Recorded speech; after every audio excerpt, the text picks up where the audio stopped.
స్థానిక ఎన్నికల్లో బీసీలకు 42% వాటా ఇచ్చే తీరుతాం, ఆ తర్వాత ఎన్నికలకంటూ ఇన్నాళ్ళు ఊరిస్తూ వచ్చిన ప్రభుత్వం ఇప్పుడు చేతులు ఎత్తేసినట్లు కనిపిస్తుంది. మొత్తానికి పంచాయతీ ఎన్నికలకు నిన్న షెడ్యూల్ విడుదల కాగా ఈ పంచాయతీ ఎన్నికల్లో బీసీలకు 42% కాదు, కేవలం 17% వాటానే దక్కబోతుంది. ఇందులో షెడ్యూల్డ్ పంచాయతీలు, నాన్ షెడ్యూల్డ్ పంచాయతీలు ఉన్నప్పటికీ ఏ రకంగా చూసుకున్నా కూడా 21% మాత్రమే, 21.3% మాత్రమే బీసీ వాటా దక్కనుంది. ఇక మహిళలకు చట్టపరంగా దక్కాల్సిన 50% వాటా కోటా కూడా ఎందుకో దక్కలేదు. ఎన్నికల సంఘం ఎక్కడ తప్పు చేసిందో తెలియదు మొత్తానికి. కానీ 45.9% అంటే 50%కి చేరువగా ఉన్నప్పటికీ 4% తగ్గింది మహిళల వాటా కూడా. అంటే 1% పెరిగినా నష్టం లేదు, కానీ తగ్గడం అనేది కొంత జవాబు చెప్పుకోవాల్సిన సందర్భం. ఎందుకు ఇలా జరిగింది? బీసీలకు 42% నుంచి షెడ్యూల్డ్ అన్ని ఓవరాల్గా పంచాయతీలు, గ్రామ పంచాయతీలు అన్నింటినీ కలిపి చూడాలి కాబట్టి 12,751 పంచాయతీలకు ఎన్నికలు జరగబోతున్నాయి. ఇందులో గతంలో 12,751 పంచాయతీలకు 2019లో ఎన్నికలు జరిగితే అప్పుడు 22.78% వాటా దక్కింది బీసీలకు.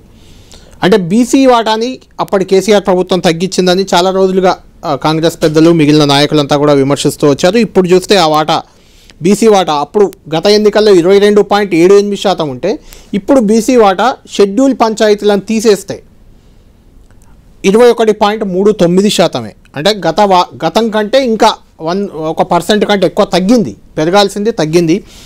దీనికి రకరకాల కారణాలు ఉన్నాయి. ఆ కారణాలపై డిబేట్లోకి వెళ్దాం. డిబేట్లోకి వెళ్ళే ముందు ఈరోజు ఈ అంశంపై బీఆర్ఎస్ చాలా సీరియస్గా రియాక్ట్ అయింది. తలసాని శ్రీనివాస్ యాదవ్, బీసీ నాయకుడు, ఆయన యాదవ్ నాయకుడు, హైదరాబాద్ చెందిన ఆయన గట్టిగా రియాక్ట్ అయ్యారు. బీసీల గొంతు కోసారంటూ ఆయన విమర్శించారు. అటు కేటీఆర్ కూడా 42% ఇస్తామంటూ కామారెడ్డి డిక్లరేషన్లో పెట్టి కేవలం 17% ఇచ్చారు అంటూ ఓవరాల్ పంచాయతీలను తీసుకొని ఆయన మాట్లాడారు.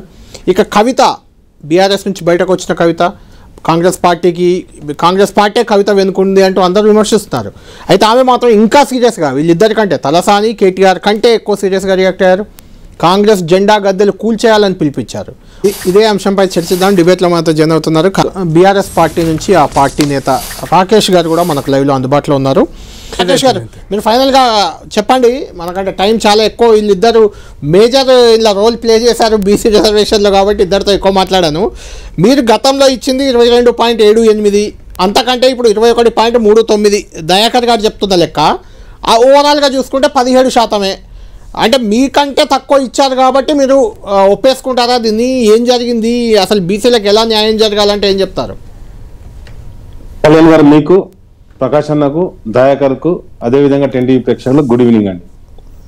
ఫస్ట్ ఆఫ్ ఆల్, ఈ రాష్ట్రంలో గతంలో 33% ఉన్నటువంటి రిజర్వేషన్లను ఏదైతే 22% తీసుకొచ్చింది కాంగ్రెస్ పార్టీ 2013లో హైకోర్టులో సబ్మిట్ చేసినటువంటి అఫిడవిట్ అథారిటీ, ప్రభుత్వంగా సబ్మిట్ చేసిన అఫిడవిట్ అథారిటీ వాళ్ళ ఒప్పందం ప్రకారం ఆ రోజు ఉన్నటువంటి రిజర్వేషన్ మొత్తం తగ్గిపోవడం జరిగింది.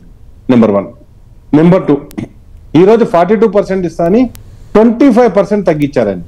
ఓన్లీ 17% మాత్రమే ఇచ్చారు. నెంబర్ 2 అండి. నెంబర్ 3 వచ్చేసి నేను ఏమంటున్నా అంటే, ఈరోజు కాంగ్రెస్ పార్టీ మీరు ఏదైతే కోర్టులో అడ్డుకున్నాయా అనే దాన్ని ఒక అంశం అయితే, కోర్టులో అడ్డుకునే అంశాలు కూడా చాలా ఉన్నాయి కదా. కాంట్రాక్టర్లో 42% రిజర్వేషన్ కావచ్చు, వైన్స్ టెండర్లలో 15% మేమిస్తే గౌడన్నలకు మీరు 20% ఇస్తా అన్నారు. 95% సబ్సిడీ పద్మశాలకు ఇస్తా అన్నారు. గొర్రె కుర్మలకు గొర్రెలు పంపిణీ చేస్తా అన్నారు.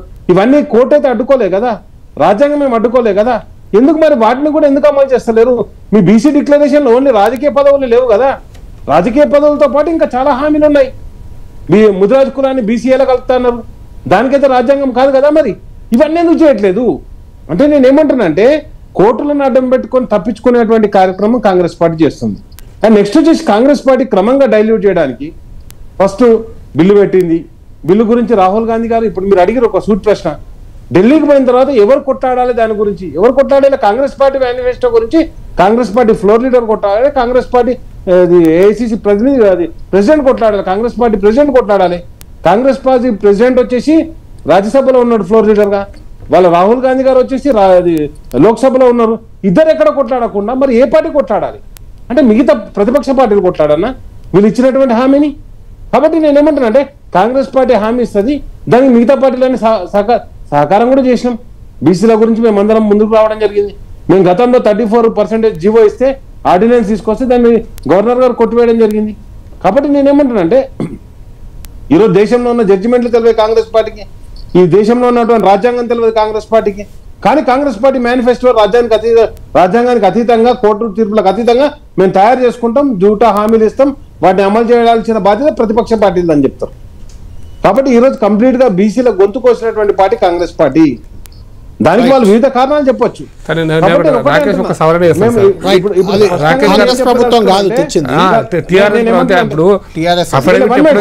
చెప్పనివ్వండి సార్, నాకు ఇచ్చిన టైం నేను ఏమంటున్నానంటే ఈ రోజు ఇక్కడ మాట్లాడుతున్నటువంటి బీజేపీ పార్టీ మరి పక్క రాష్ట్రంలో కూడా అంతే పర్సెంటేజ్ ఉన్నది కదా, 22% ఉన్నది కదా.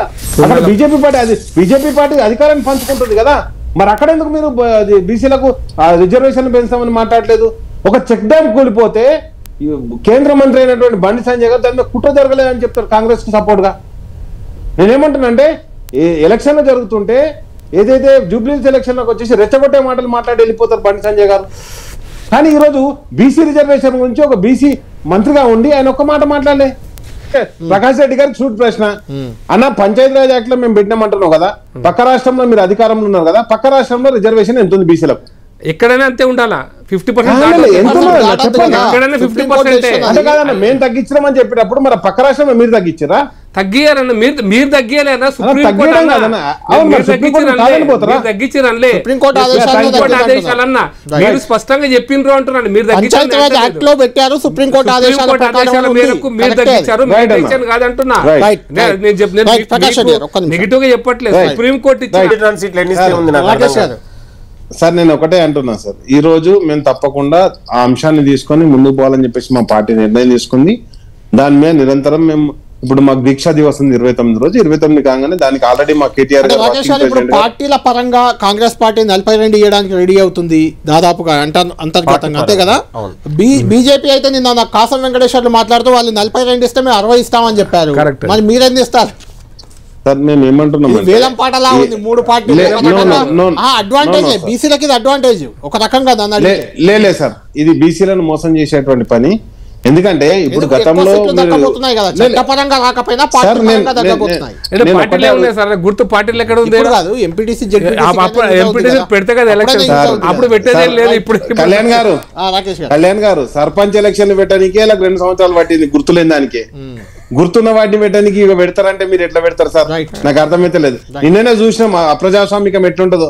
మున్సిపాలిటీలలో కనీసం రెజల్యూషన్ తీసుకోలే, జిహెచ్ఎంసీ యాక్సెప్టెన్సీ తీసుకోలే, 27 మున్సిపాలిటీలు అదేం చేస్తారో కూడా అర్థం కావాలి. మాత్రం మోసం చేశారు.